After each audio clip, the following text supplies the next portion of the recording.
Yeah. And I've talked a lot on this podcast over the last couple of weeks about this realization I've had this year with the gym, which was every year, February, March, I was incredibly motivated to go. I was fired up, trying to look good for summer. Yeah.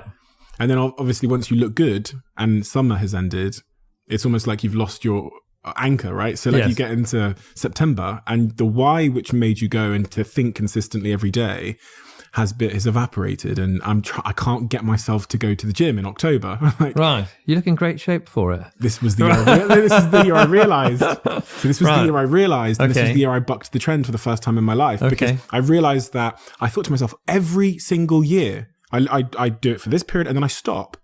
And they're two different people. August Steve and October Steve don't know each other. They're like, you know what I mean? They're like twins that were separated at birth. And so this was the year where I realized what I was doing and why I was losing my motivation. So I thought, fuck it, I'm going to anchor my why to something a bit more long-term and without a timeline. So I said to myself, listen, I persuaded myself of all the reasons why I want to be healthy and view my life as one season. And that's what's allowed me to persevere.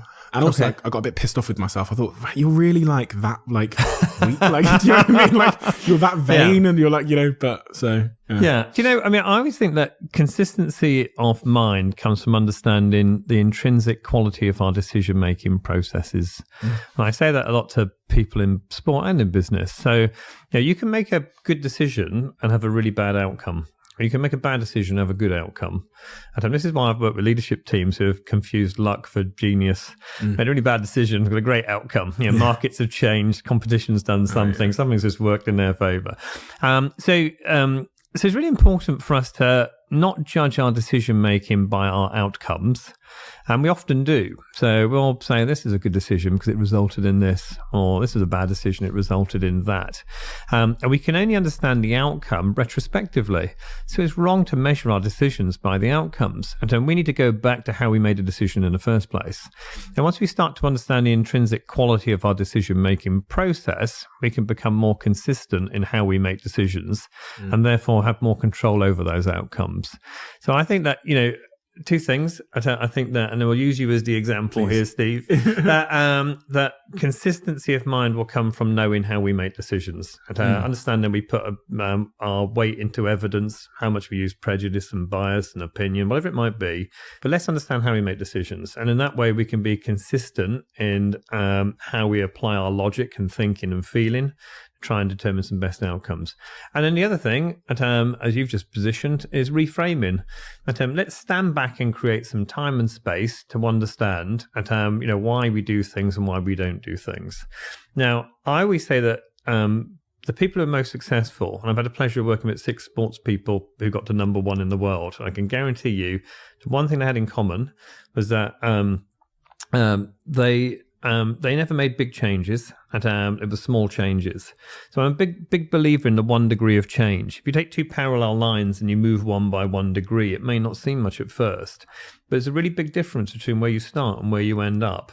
So everyone's trying to make a dramatic change. I see change. From tomorrow I'm going to be different. I think it's about doing something a little bit more than what we've been doing it, and a bit more consistently. And then the other thing with these people who obtained, what I call super achievements, and so they did really, really well, is that they actually worked on their strengths. They started to understand what was good about them and do that some more. So we think to be better as human beings, I think to be better as a business or a team of people, we need to fix our weaknesses. I'm not sure that's true. I actually think it's more about understanding our strengths and playing to them. So I've actually worked with teams before in business and in sport who have actually weakened a strength by trying to strengthen a weakness. Really? And if you think about it, it's ridiculous. I actually weaken the strength by trying to strengthen a weakness. We need to be careful. So I think understanding what's good about us, understanding, where our behaviors come from in regard to the thinking before it, and then reframing some of those words and pictures. And I guess that's what you've done with your gym example, is change some of the words and pictures in your head to therefore feel differently, which has resulted in you in acting differently.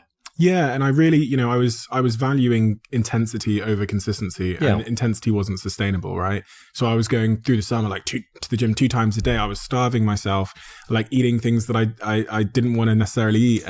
And the consistency came from being a bit more realistic with myself, being like, if you miss the day of gym, it doesn't matter. You don't have to. Perspective. It's perspective, isn't it? Yeah. And I think, it's funny because, again, so many sports people I work with, business people who will lose perspective. They'll lose a tournament and it's dreadful. Win a tournament, I've made it. This is it. This is a turning point for me. They win a big contract, in business, and this is us now. We're set up. Or they lose a contract, and life has never been so dreadful. But I think that we need a better perspective on things. So our ability to think more long term, to be more forgiving, to understand with more reality at what's good and what's not so good, is probably the way forwards.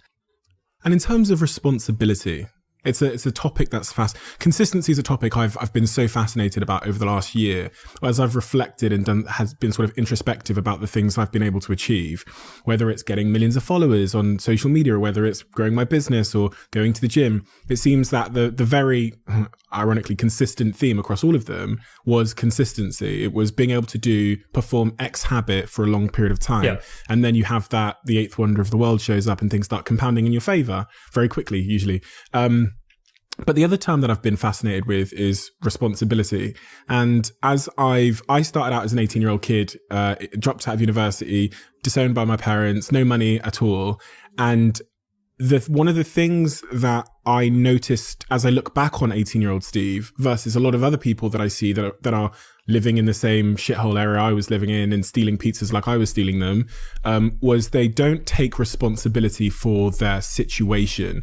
They kind of see themselves as a victim of the situation they're in. Yes. Whereas when I was in that situation, not only did I not view it as my destination, I was literally taking photos of the nothingness in my fridge and the how dire my life was, because in my mind, and I started keeping this diary on Facebook, which I really randomly wrote in my diary that a TV company had asked me to keep this because I didn't actually know how to tell my own diary that I thought I was going to show the world this someday.